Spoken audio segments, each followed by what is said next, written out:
Welcome Wastelanders, I'm Eurogamer's Ian Higton, and this is the very first teaser trailer for Fallout 76. Now, at first glance, this trailer does look like a teaser for a brand new single-player Fallout RPG, what with all the reused assets from Fallout 4 on show, and the fact that we only see one human being in the trailer. But there are many clues hidden in here, along with some interesting internet leaks that actually point to the game being more of an online multiplayer spin-off, rather than your traditional Fallout-style adventure. Obviously, there's going to be a great deal of speculation in the upcoming video, considering the lack of concrete information available and the uncertainty of leaks in general. But still, the majority of signs are pointing towards Fallout 76 being an online multiplayer game. And here are 6 reasons why.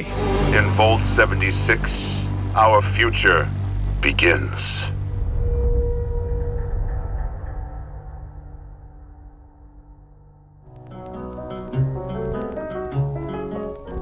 First things first, what is Vault 76 and what makes it a good location for a spin-off multiplayer game that's set in the Fallout universe?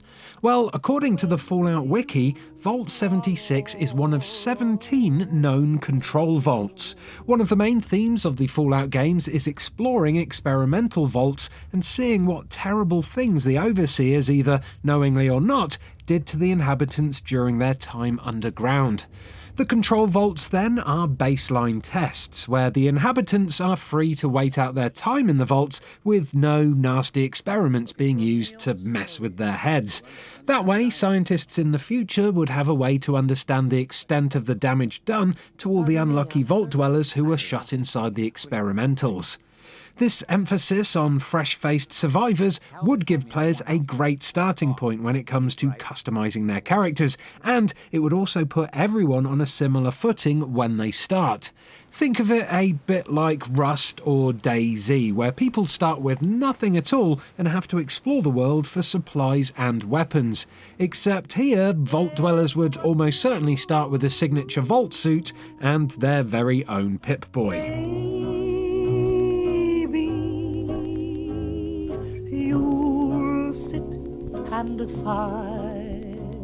From info gleaned from computer logs in Fallout 3, we also know that Vault 76 had 500 occupants and was sealed for 20 years, scheduled to be reopened in 2097. That's 20 years after the bombs dropped in the Great War.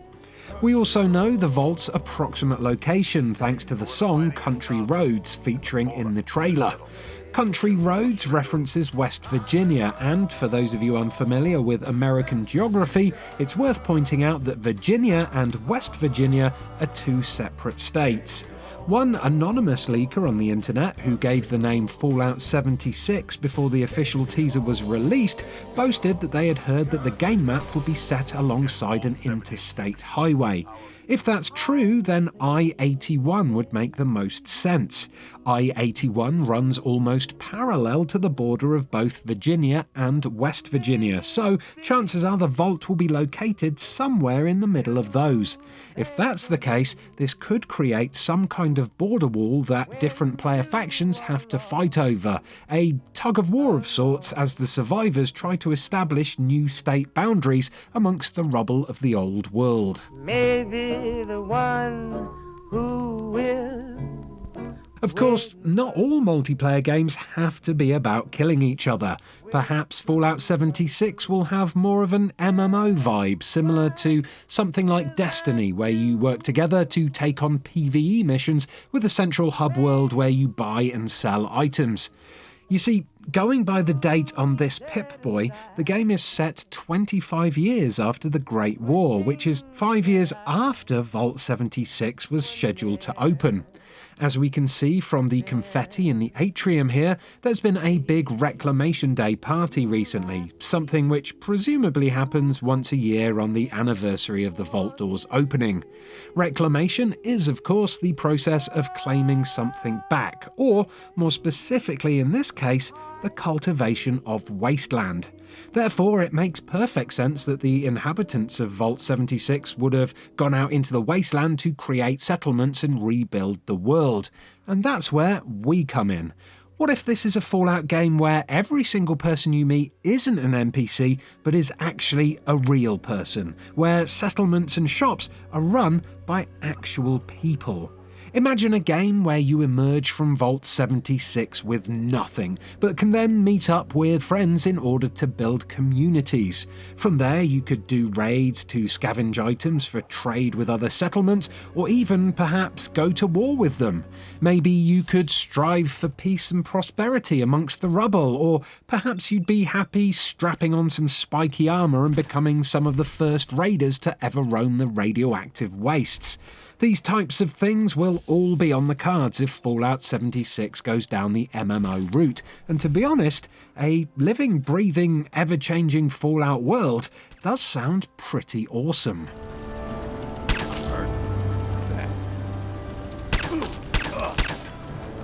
On the subject of constructing communities, the trailer also features a couple of nods to building. Firstly, there's this line spoken by a Vault Tech spokesperson on the TV. For when the fighting is stopped and the fallout is settled, you must rebuild. Secondly, of course, there's the Reclamation Day poster, which suggests the rebuilding of communities. Considering Fallout 4 had plenty of base building aspects, it makes sense that a large portion of the game could be based around physically building your own bases, like in games such as Rust or Ark. In fact, in an interview with Mashable over 3 years ago, Todd Howard explained that Fallout 4 almost had a multiplayer mode itself. Believe it or not, every time we do a game, we design a multiplayer mode just to see what we could do, he said. This quote alone gives credibility to the speculation that Fallout 76 could have originally been an experimental multiplayer mode for Fallout 4 that's since been spun off into its own game. If base building does feature heavily in the game, there's a good chance this will tie in with the MMO aspects I mentioned in the previous point. For instance, imagine going on raids with pals to earn valuable construction materials, or going on a mission to visit other settlements that people have built to trade or raid. It'll feel very different to other Fallout games, yes, but there's something quite enticing about the thought of being able to claim a plot of land on a huge map before building up a base that you and your community need to defend from incoming attacks from other players. Maybe you think of me. Some of the most convincing evidence for an online multiplayer Fallout game comes from Kotaku's Jason Schreier. You may remember him from the famous Fallout 4 leaks, where he revealed the Boston location and some pages from the script, almost 2 years before the actual release of the game. In his recent report, he states that Fallout 76 is in fact an online survival RPG that's heavily inspired by games like DayZ and Rust, a statement that he has had triple sourced from people familiar with the project.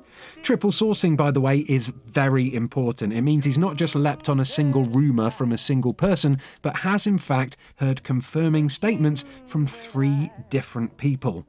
He goes on to say that the game was indeed prototyped as a multiplayer version of Fallout 4 before evolving into whatever it is now, and that it will feature base building mechanics and survival-based gameplay. Not only that, but he also states that it will have quests and a story, just like any other game from Bethesda Game Studios. At the risk of putting 2 and 2 together and coming up with 76, this does indeed sound like a combination of a survival base-building game like Rust with Destiny-style raids and story missions overlaid on top. It's almost the best of both worlds, really. RPG-style quests for those who like standard Fallout, mixed with base-building and survival for those who played Fallout 4 and concentrated on those aspects.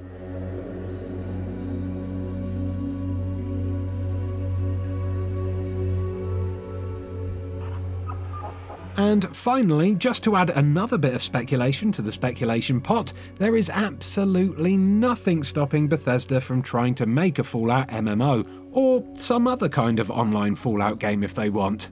As we at Eurogamer reported back in 2012, Bethesda won the rights to produce a Fallout MMO from Interplay after a $2 million payoff. Before this point, Interplay, the original creators of the Fallout brand, were rumoured to be creating an online version of Fallout. But now, as the ball is in Bethesda's court and Interplay's side of the court no longer even exists, it stands to reason that Bethesda may try to recoup some of that $2 million by releasing some kind of online Fallout game. And there we go, those were 6 reasons why Fallout 76 is probably going to be an online multiplayer game. What kind of online game it's going to be is all based on rampant speculation, of course, but obviously with E3 only a few weeks away, we're not going to have to wait much longer to find out some concrete details on Fallout 76. Expect a big chunk of gameplay to be shown during Bethesda's E3 press conference, so do like and subscribe to Eurogamer for detailed analysis videos on that footage as soon as it's released. And do let us know in the comments below whether or not you're excited for an online Fallout game. I'm actually quite keen for it at the moment, but I'm also aware that I found both Elder Scrolls Online and Destiny to be rather boring, so I'm not 100% it'll be a game I'll be playing a lot of quite yet. Goodbye. In Vault 76, our future begins.